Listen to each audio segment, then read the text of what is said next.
if the regulators decide to actually lean into this thing and give people roadmaps for all these other digital assets I just laid out, then you'll see a few of the strongest players cross the chasm. Like, you know, a Coinbase crosses the chasm when they delist and they don't list their own token and they come public and they start to, file registration statements. A Circle is crossing the chasm. It's possible for a Tether or for a Binance to cross the chasm, and get registered and get regulated. The question really is, how will the regulators approach that, and do they make that easy or hard? I mean, they can literally say, they can say, I'll give you an example of Ethereum crossing the chasm. Okay, everyone give up all their Ethereum that got it in the ICO or the pre-mine and disclaim all beneficial ownership to all of your Ethereum and stop interfering with the protocol. And if you can prove that you did that, then maybe it's a commodity. If you can't prove you did it, well, then disclose everything you've done and become a security, right? And so it's possible to cross the chasm if the regulators create the transition mechanism. And so really this comes down to, what is the SEC going to allow? Because the SEC is they're going to set the tone for every other regulatory agency in the US, and that'll set the tone for every regulatory agency in the rest of the world. And look, if you're a Bitcoin maximalist, Bitcoin doesn't care. You don't care, right? If you self-custody, run your own node, and you're Bitcoin only, none of this matters to you, except for one point. The one point is there's $500 trillion worth of money locked up in the traditional financial system. And to the extent that this gets normalized and you can start to funnel money into 401ks at Fidelity, and if Goldman Sachs and JP Morgan start to handle this, and if Bitcoin starts being viewed as a neutral, permissionless, non-sovereign store of value, uncorrelated asset, then the way it matters to you is that hundreds of billions and then trillions of dollars are going to flow into Bitcoin, and Bitcoin's price is going to go from $16,000 a coin to $160,000 a coin to $1.6 million a coin to $10 million a coin. That's how it matters to you, right? If it's just like when you're the survivalist. If you're the survivalist and you've got all your own guns and all your own medicine and all your own food, and you got your cabin and you're ready to go off the grid for a decade, okay, you're going to be fine if the rest of the world melts down. It's just that the entire world economy and what the world exists, or the sum total of humanity is going to be 0.1% of what it was, and you'll be in that 0.1% and you'll be fine, right? But if the world doesn't end, right, humanity will be 10,000 times more successful. Bitcoin is going to be a large portion of whatever humanity is, right? It's going to grow to be 10% of the liquid money, and then 20%, and then 30%. So ultimately, if I happen to believe that our view here ought to be, let everybody embrace Bitcoin the way they want, and the hardcore, maxi should embrace it with complete self-sovereignty. But, if the mayor of Miami Beach wants to embrace Bitcoin and put half of the Miami Beach treasury in Bitcoin and custody it, at BNY Mellon or Fidelity, and that's the only way that the mayor of Miami Beach can custody Bitcoin, then yeah, I'd rather have Fidelity and the mayor of Miami Beach custody Bitcoin, right? And ultimately, just like MicroStrategy, like our choices, right? We can either use an institutional grade custodian and buy 4 billion, or we can't buy any. It's a very stark choice for us. And my, any, 80-something octogenarian retiree can either move 20% of their assets into Bitcoin in their retirement plan with a trusted third party, or they can't.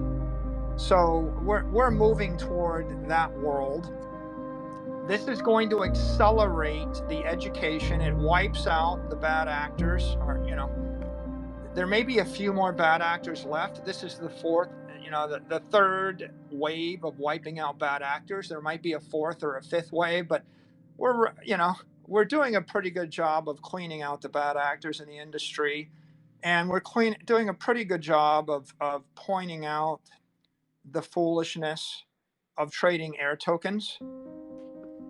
And this is this is a great advertisement for the value of a truly decentralized asset, and the great advertisement for proof of work.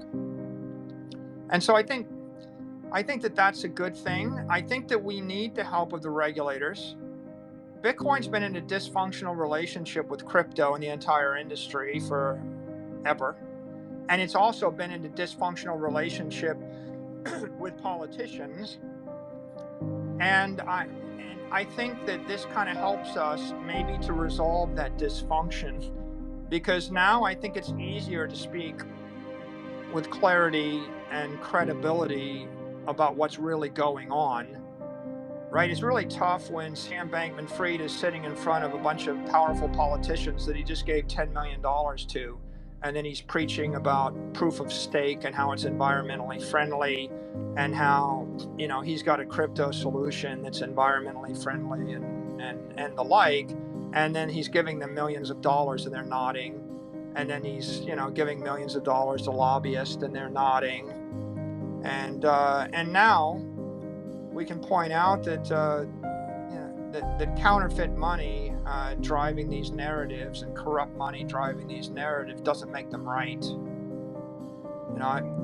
I want to make one more point, Archie, that I think is really important right now. People keep asking, what backs Bitcoin, and what's the difference between Bitcoin and FTX? And let's just take this example, the FTT token. The FTT token was backed literally by nothing. It was backed by a couple of $1 million a day of wash trading with stolen money by one person. That's what backed FTT. Like an air token, no security, backed by securities fraud. And eventually it got to be $8 billion worth of collateral. And Bitcoin, on the other hand, Bitcoin's backed by nearly 300 exahash of hash power, and it's backed by 10.6 gigawatts of energy.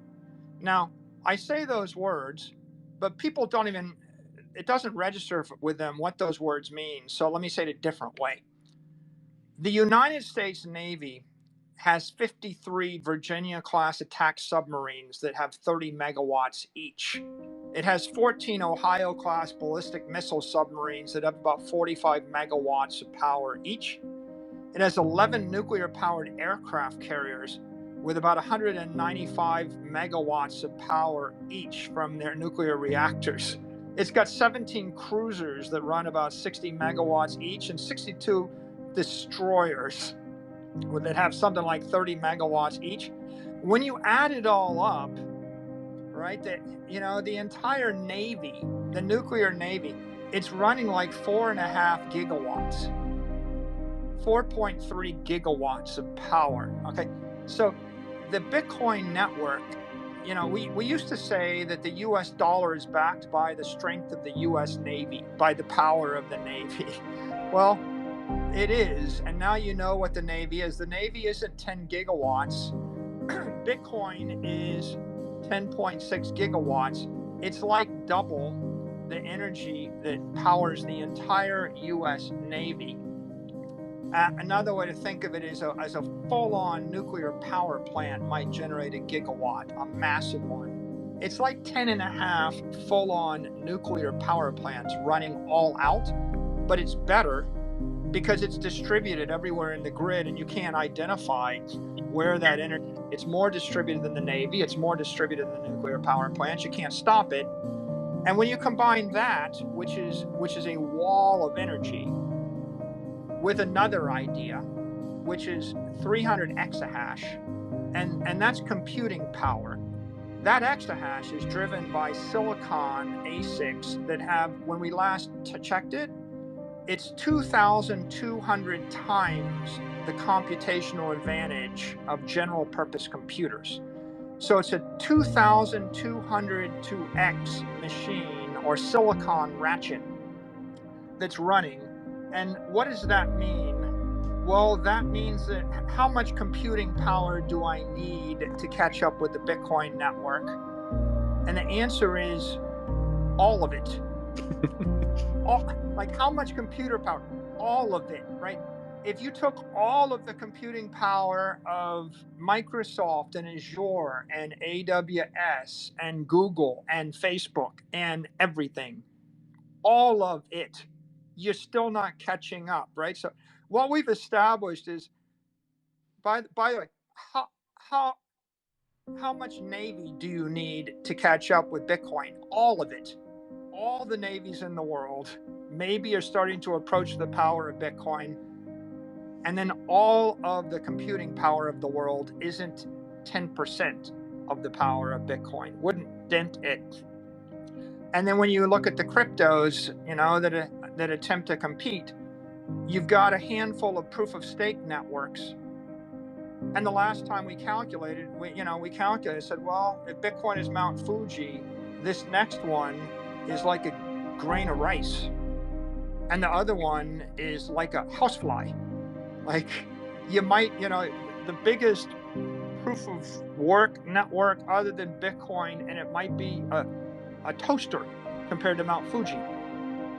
And that's the good ones, right? That's the few dozen that might actually have something backing them.